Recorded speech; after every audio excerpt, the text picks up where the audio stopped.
कि जब तक मनीषा को न्याय नहीं मिलेगा हम चैन से बैठने वाले नहीं। दो सवाल थे इसमें, या तो हत्या या हत्या, और अगर हत्या तो हत्यारा कौन? आप उसके पिता को कह सकते हो कि हत्या हुई है और सार्वजनिक कहने में कौन सी दिक्कत है कि सरकार को सत्पूर्ति दे कि पूरा प्रदेश जानना चाहता है मनीषा बेटी के साथ क्या हुआ।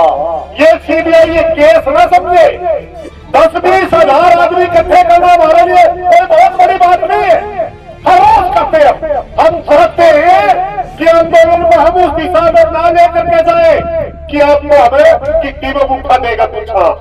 आज हमारा हमसे आपसे प्रार्थना करके पूछना चाहते, हम यात्राएं भी कर सकते हैं प्रदेश में, हम श्रृंखलाएं भी बना सकते हैं, हम अनशन भी कर सकते हैं, हम रोड पे भी जा सकते हैं, हम रेल भी रोक सकते हैं। हमने सब सारी बातें अतीत में की है, हवा में नहीं बोल रहे, इतिहास जाऊंगा। आज का हमारा प्रोग्राम ना कोई भाषण देने का था, ना कोई जनता जोड़ने का। आज हम जो सत्याग्रह पे आए हैं इसके दो मकसद थे। एक मकसद हमारा ये था कि सीबीआई ये समझ ले कि जब तक मनीषा को न्याय नहीं मिलेगा हम चैन से बैठने वाले नहीं। दूसरा हमारा मकसद ये था,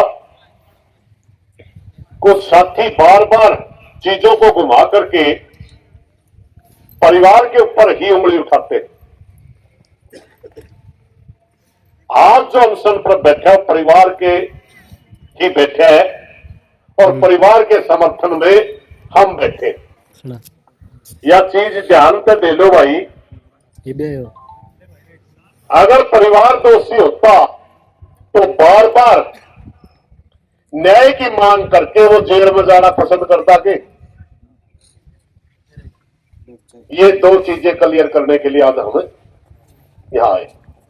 हम सीबीआई के साथियों से 2-3 सवाल करना चाहेंगे कि साथ आपकी जब बात होती है कि ये आत्महत्या नहीं है, ये हत्या है। दो सवाल थे इसमें, या आत्महत्या या हत्या, और अगर हत्या तो हत्यारा कौन?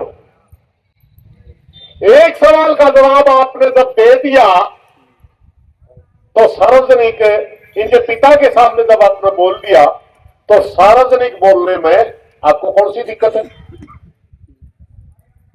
डिस्क्लोज करिए, पीसी में बोलिए।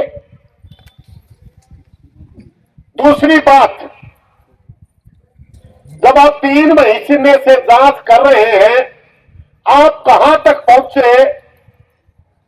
हो सकता है कोई ऐसा पॉइंट हो जिससे जांच प्रभावित होती हो, वो तो आप छुपा ले बेशक, मगर जो एम्स के अंदर पोस्टमार्टम की रिपोर्ट आई उसमें क्या लिखा है वो कौन सी छुपाने की बात है?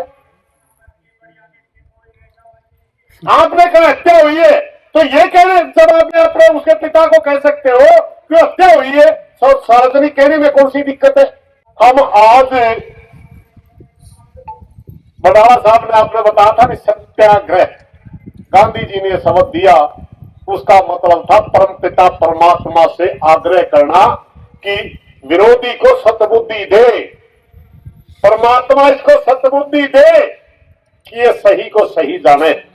आज का हमारा सत्याग्रह यह है कि सरकार को सतबुद्धि दे कि पूरा प्रदेश जानना चाहता है मनीषा बेटी के साथ क्या हुआ। ये सीबीआई ये केस ना समझे, सीबीआई इसको एक मुकदमे की तरह हैंडल ना करे।